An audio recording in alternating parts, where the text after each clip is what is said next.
Hey everyone, this is John Trent with BountyIntoComics.com, and today I want to talk to you about The Mandalorian. It is the brand new Star Wars live-action TV series. Jon Favreau just revealed the title. Let's talk about it.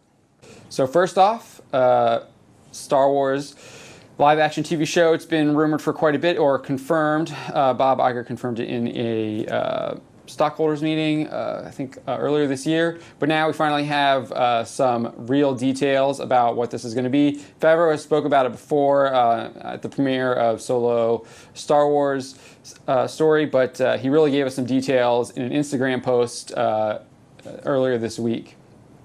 And it's a new live action show. It's going to be called The Mandalorian. It's going to take place after Return of the Jedi, about 7 years after the Return of the Jedi, and it's going to take place before The Force Awakens. So here's what his Instagram, he posted this update on Instagram. Here's what it says. After the stories of Jango and Boba Fett, another warrior emerges in the Star Wars universe. The Mandalorian is set after the fall of the Empire and before the emergence of the First Order. We follow the travails of a lone gunfighter in the outer reaches of the galaxy, far from the authority of the New Republic.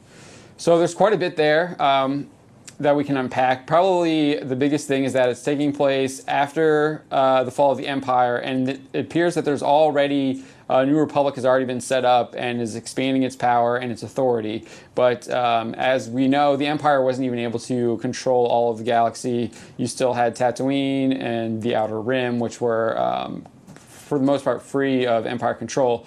So it'll be interesting to see where exactly this takes place, if it will be taking place like in Mandalore, which was under the Empire's control. If you watched any of the Clone Wars animated series, you would know that Mandalore was a key planet in that series, and control over the planet was contested throughout, with it eventually falling under the Republic's control at the time, which became the Empire. So it'll be interesting to see if it's actually how far out it really is, if it's actually on the Outer Rim or if it's closer in, depending on how large of an influence the New Republic has. Now, Favreau has talked about that this series would have all new characters and be all new planets, but we also got some set photos. They're filming out in California. The set photos show architecture that looks very much like Tatooine. It looks like a desert planet.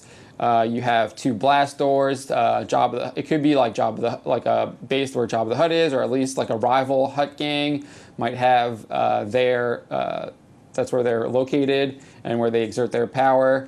But in those set photos, there's also a lot of like black gravel, so it could be like a volcanic planet, and they just haven't like put down the gravel. These are very early set photos. They're still in the putting it together the set, so it wasn't fully complete. So we're not really sure exactly what this planet is. Favreau has said, like I want to again make it clear, he said it's going to be new planets, but I wouldn't be surprised if they do touch on some old lore, some old planets, and some old characters. And specifically, one of the characters that they could touch on is an actual Mandalorian whose fate we don't know what happened to her.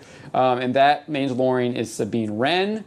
If you've been watching Star Wars Rebels, you should be familiar with the character. She is a firebrand. She likes to graffiti everything, and she is a Mandalorian, and she knows how to fight, she knows how to handle a gun, and she can hold her own. And she also has training, a Jedi lightsaber training, but she doesn't use a lightsaber. She uses a thing called the dark saber, I believe. I'm pretty sure that's what it's called. And so at the end of the last season of Star Wars Rebels, she believes it's her mission to kind of watch over Lothal and kind of deal with like the people there and keep them safe and secure. But then she comes to a realization that she actually needs to team up with Ahsoka Tano, and they're going to go out and look for Ezra Bridger out into space. So it's possible that Sabine Wren might actually get a live-action cameo in this new Mandalorian. My guess, though, is that we won't see that. We'll see brand new bounty hunter character. Favreau specifically mentions Jango and Boba Fett, so that leads me to believe that it actually might not be a real Mandalorian. It might actually be a clone. As you know, Jango was the person that they used to make the clone troopers. Boba Fett was one of his clones. So it's possible this might be a Mandalorian clone. But what do you think? Let me know. Tell me in the comments below what you think is going on with this new Star Wars live action show. Are you interested in it? Do you think it can save Star Wars from the debacle with The Last Jedi and Solo: A Star Wars Story? Does this reinvigorate your interest in the series? Let me know.